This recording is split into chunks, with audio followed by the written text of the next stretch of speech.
मामलात की सफाई, ये हिर्स, ये जो इंसान के अंदर चूंकि आजकल क़नाअत पसंदी नहीं है, अपने हलाल तरीक़े से मेहनत के ज़रिए से आप जो पैसा कमा रहे हैं उसमें अल्लाह बरकत देगा, लेकिन आप दूसरों को नुकसान करके पैसा कमा रहे हैं उसमें ज़हमत देगा, ज़हमत देगा आपको, आप परेशान रहेंगे।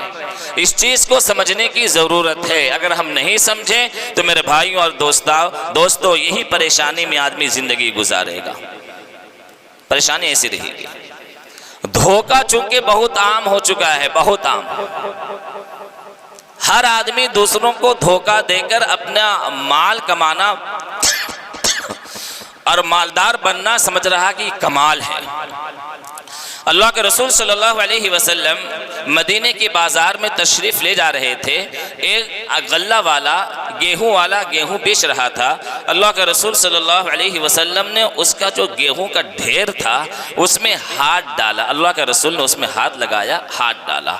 जब हाथ अंदर डाले उसके गेहूं के ढेर में, तो अंदर में कुछ तरी नज़र आई, भीगा हुआ नज़र आया।